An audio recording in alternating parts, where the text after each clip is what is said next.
Pronto, tudo ok? Alguém pode responder? Está tudo bem para mim começar? Tudo ok, Torquato. Pode começar. Pronto. Então, primeiramente, bom dia a todos. Me chamo Alisson Torquato, sou mestre em Engenharia Física pela UFRPE. Irei hoje falar do trabalho intitulado Development of Thermosensors Based on Erbium Silver Nanoparticles Rudolph Zinc Telluride Glasses. Esse trabalho ele foi desenvolvido dentro do meu projeto de dissertação sobre a orientação tanto do professor Rafael Alves de Oliveira como do professor Mohamed Reza Dust. Juntos, né, mais outros colaboradores, formamos o grupo de óptica de materiais funcionais que está localizado em Cabo Santo Agostinho. Para dar início aqui à apresentação, vamos até relembrar um pouco o que Daniel Jaque falou há instantes atrás. O que são, na verdade, os sensores ópticos, né? Para a temperatura. São materiais que, quando você dopa, ou com metal de transição, ou com íon terra rara, por exemplo, que, ao ser esquentado, vai passar a ter mudanças nos seus espectros de emissão. Para esse trabalho, necessariamente, dos diferentes tipos disponíveis de termometria óptica, nós usamos a análise por intensidade, que, nesse caso, nós podemos comparar a variação de duas emissões em função da temperatura ou apenas uma emissão.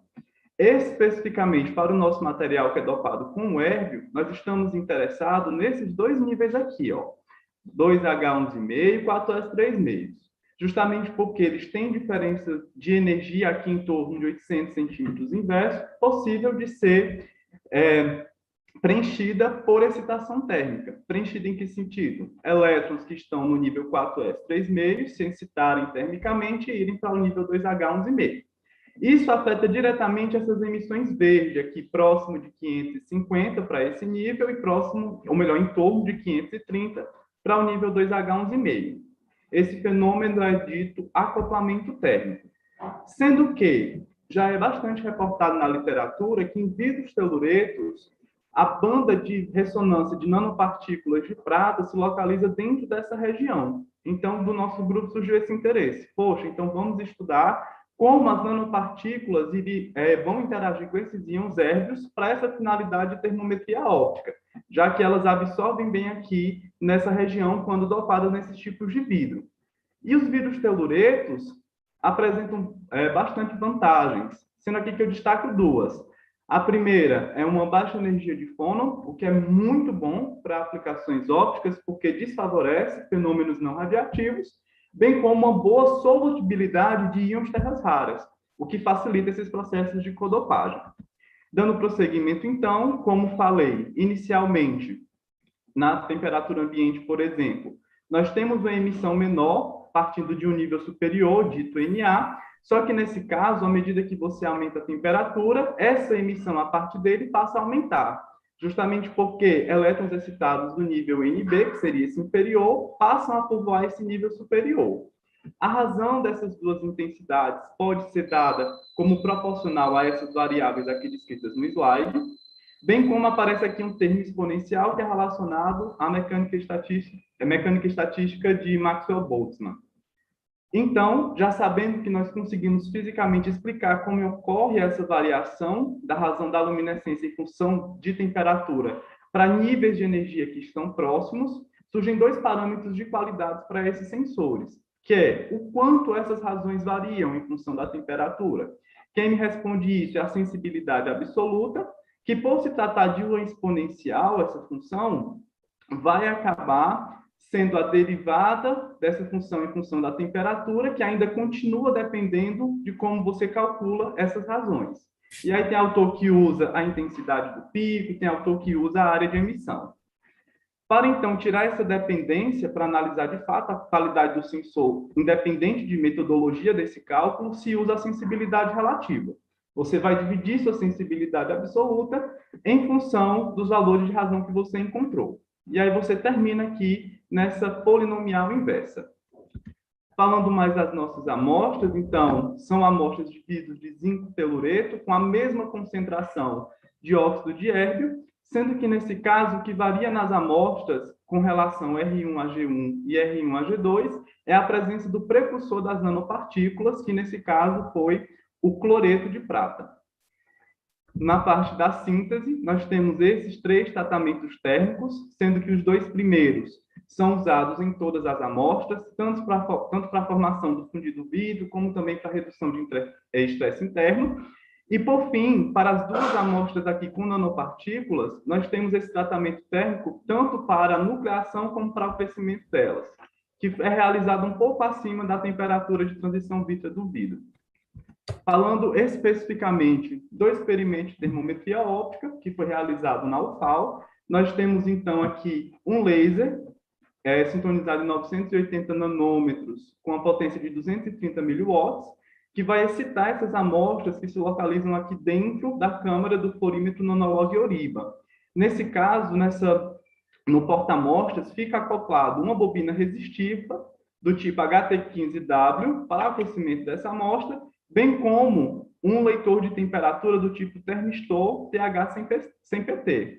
E aí, nesse caso, todo esse sistema de controle de temperatura é realizado com um controlador de calor, Torlabs TC200. Sendo que, para alcançar uma temperatura máxima, né, que fique estável, esse sistema ele só vai aproximadamente a 460 Kelvin. Porque quando passa disso, à medida que a amostra vai aquecendo, vai oscilando muito, o que não fica tão interessante para criar uma curva de calibração. Então, para os nossos experimentos, sempre o nosso limite de temperatura foi esse. Dando início aos resultados, nós começamos a ver aqui fatos bem interessantes. Primeiro, de fato, ao adicionar o precursor, né, cloreto de prata, as nanopartículas elas se formam nesse vidro, como vocês observam, com tamanho médio de 12 nanômetros, com desvio padrão de 4, só que isso, em nenhum momento, formou vitrocerâmica ou induziu um processo de cristalização. Observe que tanto a amostra vítrea em si, tanto a amostra sem prata como com prata, permanece com o mesmo halo difuso aqui em torno de 27 graus, que é justamente característico de amostras amorfas. E aí, nesse caso, temos, então, a incorporação dessas nanopartículas sem a indução de um processo de cristalização, o que é interessante para manter a transparência da amostra. Seguindo, então, nós tivemos um resultado com relação à absorção óptica desses vidros, que foi a sobreposição da banda de absorção do hérbio com as nanopartículas de prata. Em resultado prévio, o professor Reza, que participa também deste trabalho, fez a análise dessas absorções do vidro apenas dopado com as nanopartículas. E aí, nesse caso, observem aqui essa curva em azul, essas absorções elas são bem pequenas e ficam em torno de 550, que é justamente onde o hérbio também está absorvendo nesse nosso vidro. Então, de fato, é possível que ocorra essa interação das emissões do hérbio em torno de 550 com as nanopartículas de prata, já que elas absorvem nessa região desse vidro. E aqui eu só ressalto que não está claro, porque em nenhum momento porque nós não tínhamos em mão amostras que tivessem apenas dopado com as nanopartículas, certo? Mas Ed já tinha publicado antes. Então, está aqui o nosso comprimento de onda principal para que ocorra alguma interação. Então, o que de fato aconteceu? Nós observamos que houve um aumento da luminescência para 1% desse precursor de prata e por coente de concentração, provavelmente acabar acontecendo essa redução quando foi aumentado para 2%. Então, para os estudos de termometria óptica, os benefícios alcançados com o aumento da luminescência na presença das nanopartículas, nós focamos apenas a amostra R1AG1 e a própria amostra sem prata, que é a amostra R1. Nesse caso, mais à frente eu vou falar um pouco sobre o porquê ocorre esse aumento de luminescência na presença dessas nanopartículas de prata. Mas aqui também eu destaco que houve um aumento do tempo de vida da emissão de 559 na presença das nanopartículas. Nesse caso, com a emissão em torno de 480 nanômetros. O que é um fato muito interessante para a nossa aplicação, porque a partir do momento que nós constatamos esse aumento do tempo de vida, nós podemos ver que mais elétrons vão ficar disponíveis para fazer aquela transição através do acoplamento térmico. Dando prosseguimento, então, por que agora, né, analisando em 980 nanômetros, existe esse aumento da luminescência na presença dessas nanopartículas? Duas justificativas surgem aqui. A primeira é que, como nós vimos, o érbio ele está emitindo bem, ó, nessa região próximo de 550, que é onde justamente as nanopartículas de prata absorvem. Então, ela pode absorver essas emissões e gerar o efeito conhecido de campo local, que é justamente o efeito do aumento do campo elétrico circundante dessas nanopartículas, que aumenta, por conseguinte, a taxa de excitação dos íons érbios na sua proximidade.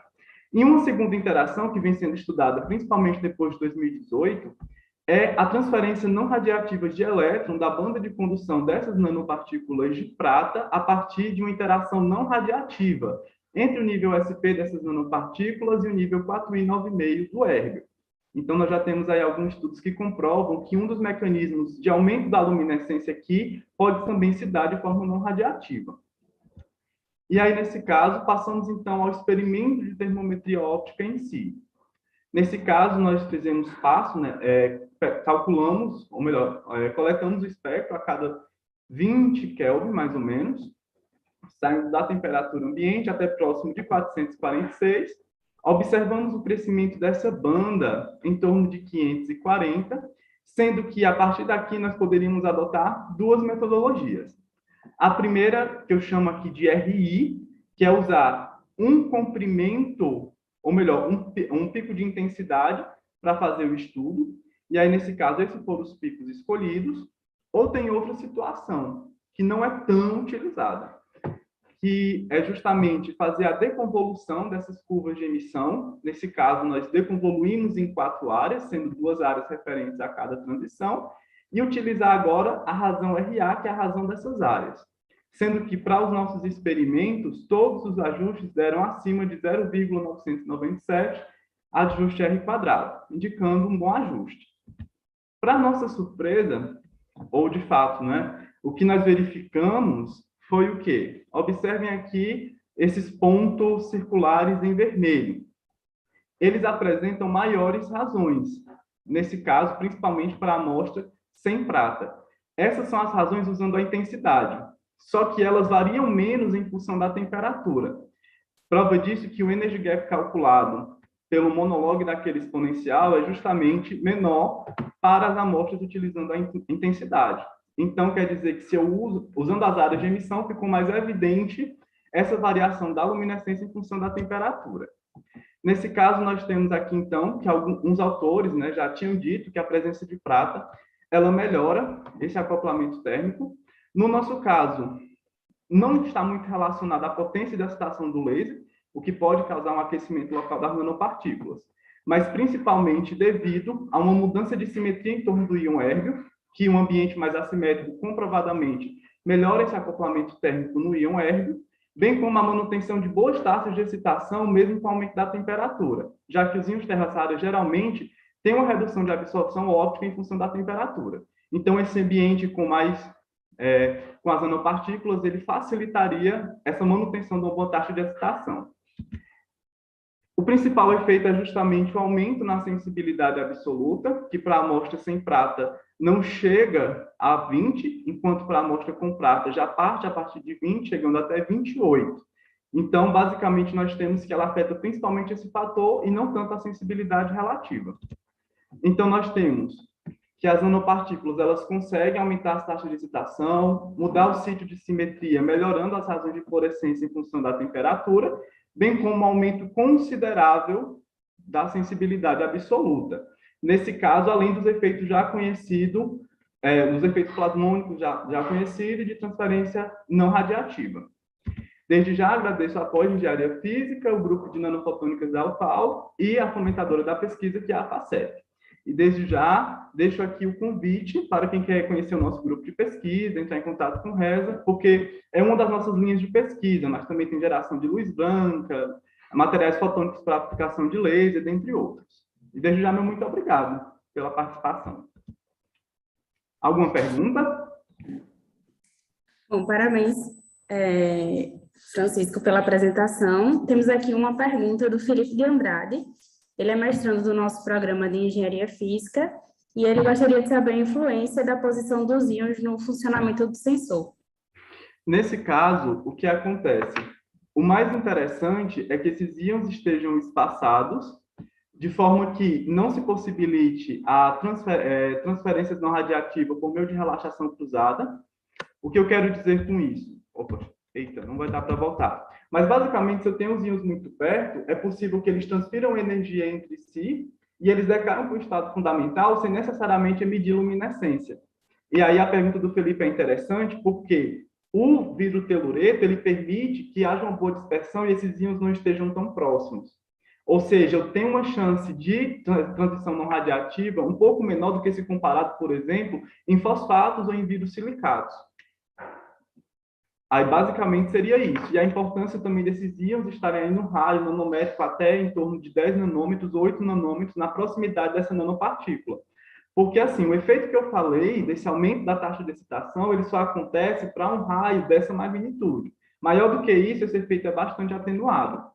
E aí, então, vem bastantes estudos atualmente pensando em como fazer a deposição dessas nanopartículas, a formação delas com laser pulsado, para otimizar essa proximidade delas com relação aos íons érbios. E aí já são estudos que aí estão em andamento.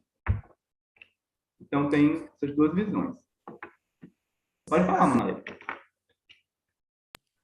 Certo, então vamos seguir para mais uma pergunta. Essa é da Mariana, ela também é estudante de pós-graduação do programa de Engenharia Física, e ela quer saber a influência que a substituição ou a introdução de outros íons de terra rara pode ter no sistema.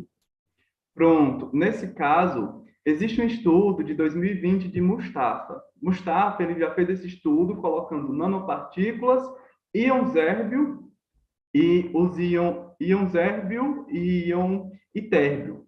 E aí o que eles observam é que, na presença de outros íons terras raras, muito provavelmente as nanopartículas elas otimizam a transferência de energia entre esses íons. Então, ela deixa de ser um canal principal de excitação por meio dessa transferência não radiativa, por exemplo, e ela passa a atuar como um intermeio entre essa transferência de energia. Essa é uma das modalidades possíveis. E tem outras também, que é justamente, dependendo do comprimento de onda que você excite, as nanopartículas pegam essa excitação e elas transferem para o íon ou vice-versa. E aí, Mariana, esse efeito já é conhecido como efeito de diluente plasmônico. Por isso que exige um esforço experimental muito maior de achar uma composição onde existe esse caminho direto de nanopartícula transferir para os íons terras raras presentes e não o contrário. Porque lembrando, né, que nem sempre tudo é só flores, né? Às vezes você faz uma síntese e aí essa proximidade entre os íons favorece mais as nanopartículas do que as emissões que você quer. Né? Então, uma ótima pergunta, inclusive, Mariana, porque também é algo também que já está em estudo hoje, para saber esse papel aí e como otimizar essa síntese. Mais alguma, Manaia? Certo, até o momento nenhum.